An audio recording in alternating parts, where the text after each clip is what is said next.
மத தலைவர் அவர்களுக்கும்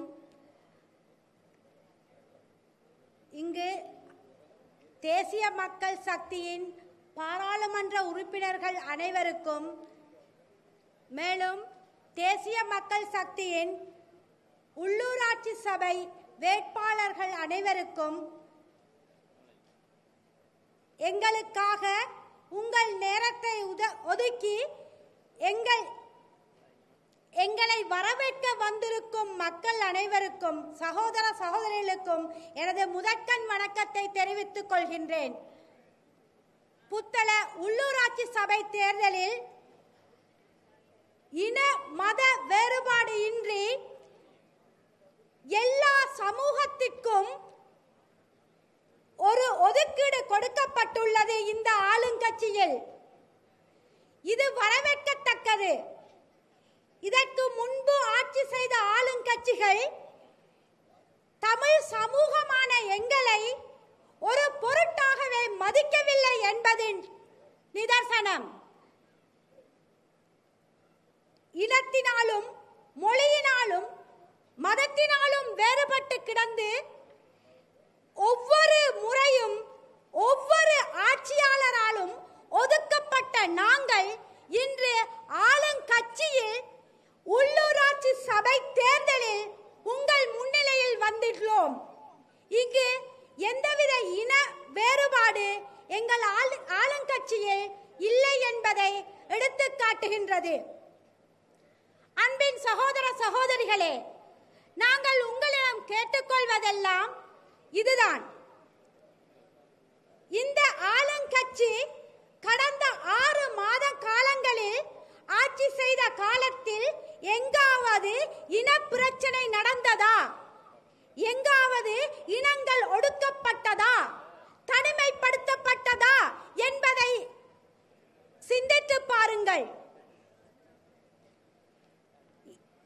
இனத்தாலும் மொழியினாலும் நாங்கள் வேறுபட்டிருக்கின்றோம் என்பதை எங்குமே காட்டிக்கொள்ளவில்லை இந்த ஆளுங்கட்சி.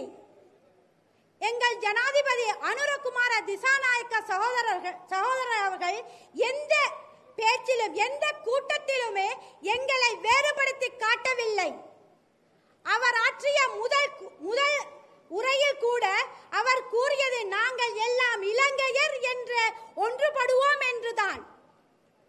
எனவே இந்த சின்ன சின்ன சலனங்களுக்கெல்லாம் நீங்கள் அஞ்ச தேவையில்லை.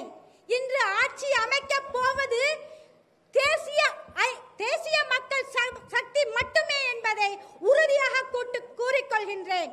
ஒரே மதம், ஒரே இனம், ஒரே மக்கள், ஒரே வரலாறு என்பதுதான் இலங்கைக்குரியது. இங்கு நாங்கள் என்றாலும் எதனாலும் வேறுபடுத்தி காட்டப்படவில்லை. அன்பான சகோதர சகோதரிகளே, தமிழினத்தின் தொன்மை இந்த புத்தளத்தில் உள்ளது. பாரம்பரிய தமிழினத்தை கொண்டது இந்த புத்தளம். ஆனால் எந்த ஆளும் கட்சியையும் எங்களை வரவேற்கவில்லை.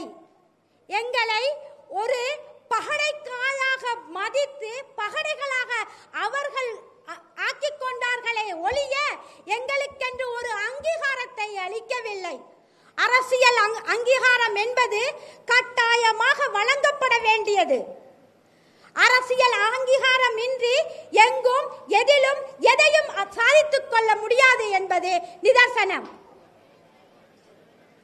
அன்பான சகோதர சகோதரிகளே, உங்களிடம் கேட்டுக்கொள்வதெல்லாம் இதுதான்.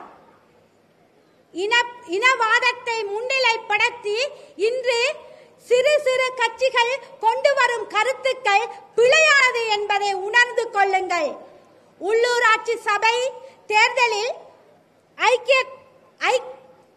தேசிய மக்கள் சக்திக்கு உங்கள் வாக்குகளை வழங்கி எங்களை ஊக்கப்படுத்தி இந்த வெற்றியில் உங்களையும் பங்குதாரராக ஆக்கிக் கொள்ளும்படி அன்புடன் கேட்டுக்கொள்கின்றேன். பேதமின்றி வாழ பழகிக்கொண்டோமானால், ஒற்றுமையாக நாங்கள் ஒன்றிணையோமானால் எங்களை யாராலும் அசைக்க முடியாது. எங்கள் மேயர் வேட்பாளர் ரின்சாத் அகமது அவர்கள் சிறந்த திட்டங்களை வைத்துள்ளார். இந்த புத்தளத்துக்கு பயமின்றி வாக்களிக்க முடியும். உங்கள் பணம் ஒரு சதமேனும் களவாடப்படாது என்பதை உறுதியாக சொல்லிக் கொள்கின்றேன். எங்கள் வேட்பாளர்கள் அனைவரும் படிப்பிலும் சரி, பண்பிலும் சரி, ஒழுக்கத்திலும் சரி சிறந்தவர்கள் என்பதை ஆணித்தரமாக உங்களிடம் கூற விரும்புகின்றேன். எங்காவது எதிலாவது ஒரு சிறு பிழை இருந்தால் அதை சுட்டிக்காட்ட முடியும். அன்பான சகோதர சகோதரிகளே, நீங்கள் அனைவரும் பிழையான முடிவை எடுத்து இந்த கட்சியின், இந்த ஆளுங்கட்சியை தோற்கடிக்க முடியும் என்று எண்ண வேண்டாம். ஒரு நாளும் அது முடியாது. ஆளுங்கட்சியே உள்ளூராட்சி சபையை அமைக்கும் என்று உறுதியுடன் கேட்டுக்கொள்கின்றேன். தமிழ் மக்களின் முழு ஆதரவையும் நீங்கள் வழங்குவீர்கள் என்று உறுதியுடன் கூறி விடைபெறுகின்றேன். வணக்கம்.